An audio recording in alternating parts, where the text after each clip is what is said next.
अब सभी लोगों को अयोध्या से राम राम। कल मैंने सुबह आप लोगों से बात की थी यहाँ किस तरह की चीजें हो रही हैं और कैसे जो आडवाणी जी जोशी जी कैसे वर्चुअल तौर पर यानी वीडियो कॉन्फ्रेंसिंग के जरिए उसको देख रहे होंगे, उसमें शामिल होंगे। और मैंने कहा कि ये खल मंडल जो लोग हैं जो उस मानसिकता से ग्रस्त हैं उनको हर चीज पर सवाल खड़ा करना होता है। तो भगवान राम के भव्य मंदिर और जब अयोध्यावासी उनको पहली बार लग रहा है कि अब इस नगरी को फिर से पुरानी प्रतिष्ठा मिलने जा रही है जिसकी वो असल में हकदार है, तो वो प्रसन्न हैं, वो आह्लादित हैं, उनको कोई समस्या नहीं है।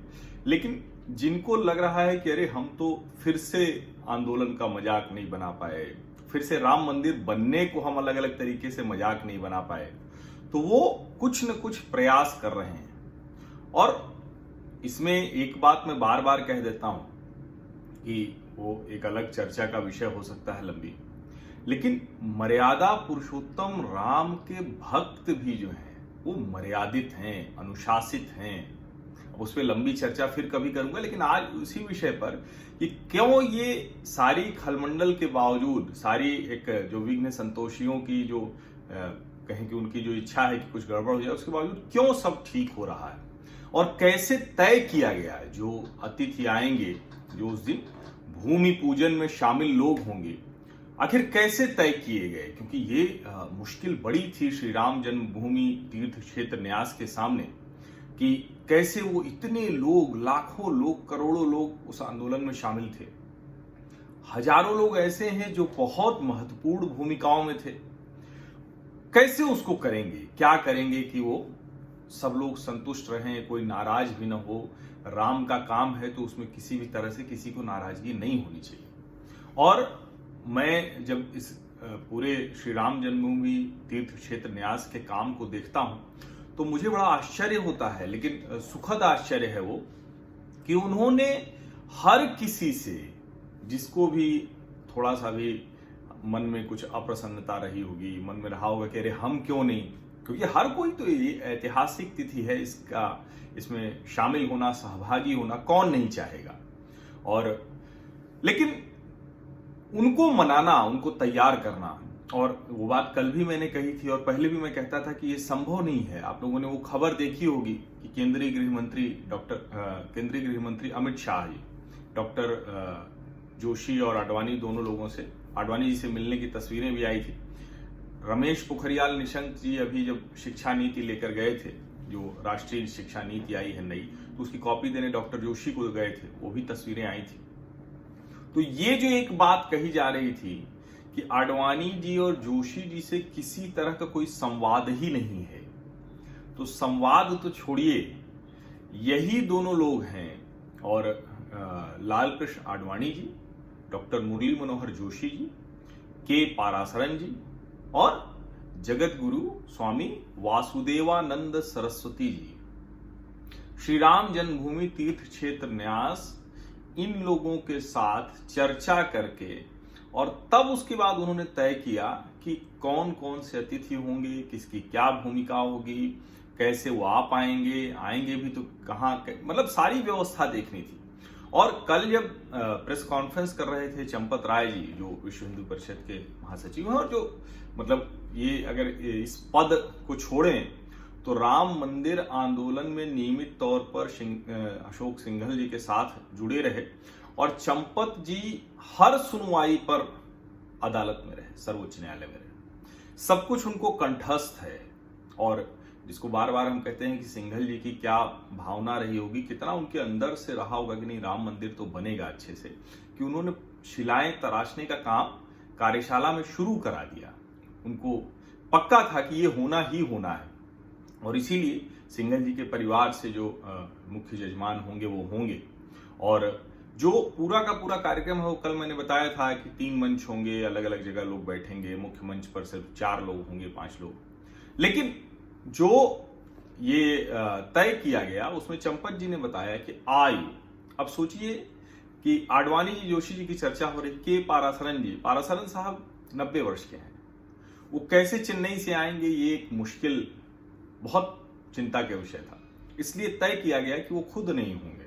अब पारासरन जी श्री राम जन्मभूमि तीर्थ क्षेत्र न्यास के एक तरह से कहें कि बहुत महत्वपूर्ण व्यक्ति हैं। अदालत में भी आपने उनको देखा होगा बहस करते हुए, प्रमाण रखते हुए, तर्क रखते हुए, और न्यास के वो अगुवा हैं, लेकिन वो नहीं होंगे।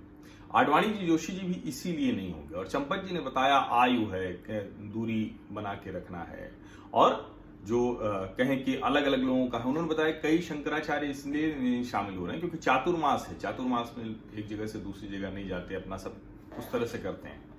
तो लेकिन इस सब का ध्यान रखते हुए अगर कोई भी ऐसा स्वर नहीं सुनाई दे रहा है, कोई भी ऐसा प्रामाणिक स्वर, राजनीतिक छोड़ दीजिए, देखिए बड़ा दुर्भाग्य है, और इस मामले में हम खास करके हिंदू समाज की समस्या ये हो जाती है कि आप ऐसे समय पे भी राजनीतिक मतभेदों को सामने लाते हैं। और अगर वो शंकराचार्यों के स्तर पर हो, जो पूजनीय हैं, जो आदरणीय हैं हिंदू समाज के लिए, तो वो ज्यादा कष्ट देता है। और ये सहमति सिर्फ लोगों तक नहीं है।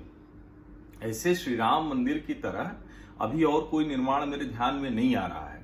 सोमनाथ मंदिर को भी बहुत इसी तरह से बनाया गया था। लेकिन आप सोचिए कि इस जो भव्य श्री राम मंदिर बनेगा, इसका जो भूमि पूजन होगा, तो आप देख ही रहे हैं कि देश भर से लोग अपना अपना योगदान दे रहे हैं। मैंने भी आपको बताया कि श्री राम जन्मभूमि तीर्थ क्षेत्र न्यास, उस पर एक वीडियो भी मैंने डाला है। उस पर आप वेबसाइट पर जाएंगे तो सीधे आप जो भी दान देना चाहें, सहायता करना चाहें, मंदिर निर्माण में गिलहरी योगदान देना चाहें, तो वो दे सकते हैं।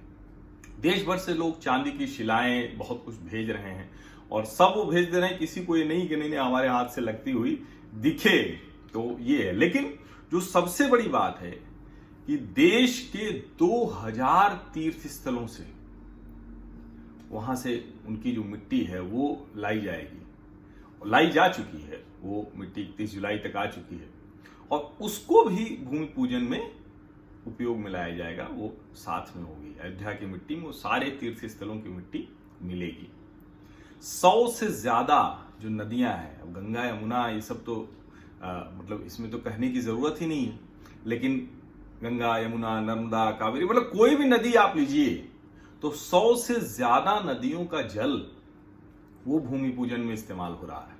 ये सब मैं इसीलिए बता रहा हूं कि देखिए, ये हम श्री राम जन्मभूमि तीर्थ क्षेत्र न्यास, और उससे पहले अदालत का फैसला, उससे पहले राम मंदिर आंदोलन, सबके अनुशासन और सहमति का मतलब ये बहुत बड़ा उदाहरण है। दुनिया के अलग अलग देशों में इस पर शोध होगा, ये बात होगी कैसे इतनी सहमति बना ली जिस आंदोलन में इतने लोग शामिल रहे हों।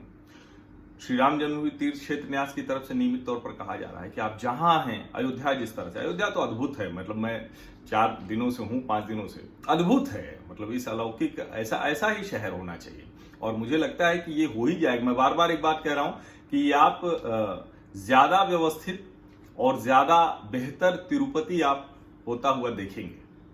ये बात मैं बहुत दिन से कह रहा हूं, लगातार कह रहा हूं, आज फिर से दोहरा रहा हूं। आप लोग आएंगे तो देखेंगे 5 वर्षों के भीतर पूरी अयोध्या का कायाकल्प हो जाना है। और इसीलिए श्री राम जन्मभूमि तीर्थ क्षेत्र न्यास कह रहा है कि भाई जैसे यहां पर भगवा ध्वज लहरा रहे हैं, रोशनी है, दिए जल रहे हैं, प्रसाद बंट रहे हैं, भजन हो रहा है, कीर्तन, रामधुन पूरे में चल रही है। कहीं भी आप खड़े हो जाएंगे अयोध्या में तो आपको रामधुन बजती हुई सुनाई देगी। तो जैसे यहां जो भगवा लहरा रहे हैं पूरे में, वैसे ही मैं मतलब कल मैंने अयोध्या से प्रयागराज तक की यात्रा की और फिर लौट कर आया, तो उसमें मैंने देखा कि जो अयोध्या से बाहर की बाजार है, छोटी छोटी बाजार, उनमें भी देखिए झंडे लहरा रहे हैं, अद्भुत तरीके से झंडे लहरा रहे हैं। और ये गांव गांव में हुआ है, ये पूरा, ये बहुत कमाल की बात है कि ये, और न्यास की तरफ से कहा जा रहा है, जो आप लोगों को मैं जानकारी दे दूं, कि सभी राम भक्त जो भी शामिल होना चाहते हैं, इस वक्त नहीं हो पा रहे हैं, लेकिन न्यास मंदिर निर्माण चलता रहेगा, बीच में एक बहुत विशाल कार्यक्रम करेगा, ये तय है। उस विशाल कार्यक्रम में सभी को बुलाया जाएगा, सभी राम भक्त जो भी आना चाहते हैं, और तब तक अयोध्या शायद कुछ और बुनियादी सुविधाएं तैयार हो जाएंगी लोगों के रहने के लिए, दूसरी चीजें, क्योंकि अभी वो बहुत सी चीजें हैं जो निर्माण के क्रम में है। अभी तो यहाँ अगर बाहर से बहुत से लोग आ गए तो उनको होटल की मुश्किल होगी, उनको रहने की मुश्किल होगी, उनको खाने की मुश्किल होगी, बहुत सी मुश्किलें होंगी। लेकिन अब वो धीरे धीरे उसके लिए लोग तैयार हो रहे हैं। और अच्छा होगा, जो मैं बार बार कहता हूं कि अयोध्या में अगर एक तो एक ठीक है होटल आए, बड़ी बड़ी जगहें बने, लेकिन ये भी एक व्यवस्था हो जाए कि हर कोई अपने घर में बढ़िया अच्छी व्यवस्था करे। और भगवान राम की नगरी है तो लोग आए, सबके जो लोगों का घर है उनकी कुटिया है उसी में आके लोग रहें, और उससे उनको भी समृद्धि हो, उनको भी एक एहसास मिले। तो पूरी अयोध्या में इस तरह से व्यवस्था हो सकती है। और मुझे लगता है कि जो लार्जर प्लान होगा, बड़ा इसकी विस्तृत योजना होगी, उसका ये हिस्सा जरूर होगा। और सोचिए कि कई लोग कह रहे हैं कि मुहूर्त क्या है, मुहूर्त कैसे है, चातुर्मास में क्यों कर रहे हैं, लेकिन सोचिए कि भगवान श्री कृष्ण का जन्मदिन और पूरा का पूरा जो कांवड़ यात्रा होती है, हर घर में रुद्राभिषेक इसी दौरान हो रहा है, और उसके बावजूद ये कहा जा रहा है कि क्यों अभी कर दिया। अब भगवान राम के भव्य मंदिर निर्माण के लिए, और अगर इसको हम वैसे देखें तो अलग अलग समय पर तो ये कार्यक्रम निरंतरता में चल ही रहे थे।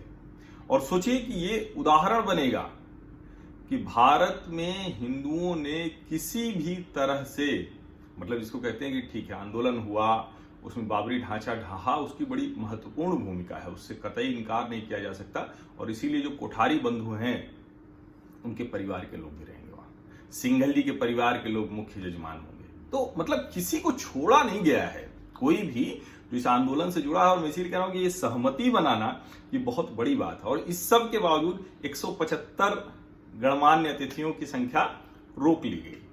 उसमें अयोध्या के कई गणमान्य नागरिक हैं जो शामिल हैं। 36 आध्यात्मिक परंपराओं के साधु संत हैं। उन साधु संतों की संख्या ही 135 है। आप इसको समझिए, ये वीआईपी कल्चर का समय कोई और समय होता तो किसको कौन रोक पाता।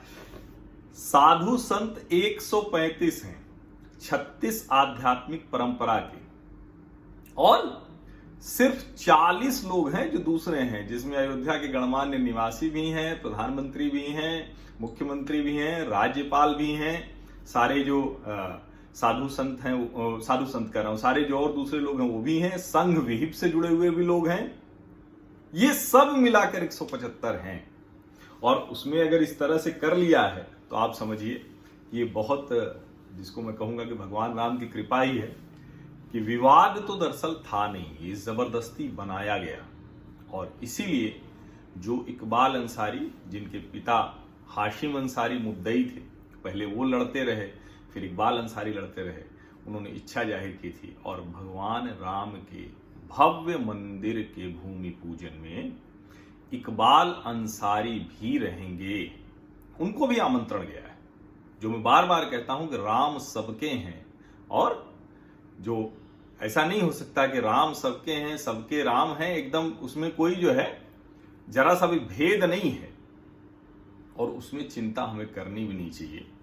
और ये बहुत अच्छी बात है कि हम एक सिर्फ सर्वोच्च न्यायालय की सहमति से नहीं, सामाजिक सहमति से भी देश का मन बनकर, और ये भव्य श्री राम मंदिर बनने जा रहा है। तो मैं चूंकि बार बार कह रहा हूं, क्योंकि सुरक्षा व्यवस्था भी कड़ी हो गई है, तो कई जगहों पर उस तरह से जाना और वो बात करना थोड़ा सा संभव शायद नहीं होगा, लेकिन मैं कोशिश करूंगा कि अगर संभव हुआ तो कुछ जगहों से जरूर आप लोगों से बातचीत छोटी छोटी करूंगा। हालांकि सरयू घाट से राम की पैड़ी से मैंने कोशिश की तो वहां नेटवर्क की समस्या बहुत है, शायद हो सकता है सुरक्षा वजहों से कुछ जैमर वगैरह भी लग रहे हों, तो ये भी एक बड़ी वजह हो सकती है। लेकिन ठीक है, मैं आपसे बातचीत तो करता रहूंगा, और आज दिन भर फिर घूमेंगे तो फिर देखेंगे, रात को भी एक चर्चा कर सकते हैं। तो अयोध्या से राम राम। और आप लोग इस जो मेरा परिवार है, सामाजिक परिवार है, तो मैं चाहता हूं कि आप लोग भी इस परिवार का हिस्सा बने। आप में से जो लोग भी अभी तक नहीं बने हुए, सब्सक्राइब कर लें इस YouTube चैनल को, और नोटिफिकेशन वाली घंटी जरूर दबा दें, और अपनी नोटिफिकेशन सेटिंग भी चेक कर लें कि कहीं उसमें अपने ऑफ तो नहीं कर रखा है, जिसकी वजह से आपको नोटिफिकेशन नहीं मिल पा रहा है। बस इतना कर लीजिए, बाकी का काम मैं करता रहूंगा। देखिए, मैंने कहा था कि मैं अयोध्या जा सकता हूं, संयोग बन गया, मैं आ गया। सब प्रभु राम की कृपा है, संयोग है, तो इसलिए आप लोग बस मुझे वो ताकत देते रहिए।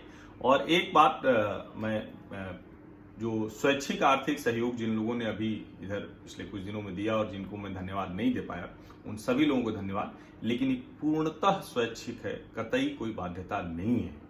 आप लोग सिर्फ इस अभियान का हिस्सा बनिए, सकारात्मक सार्थक बहस के साथी बनिए। बहुत बहुत धन्यवाद। अयोध्या से राम राम।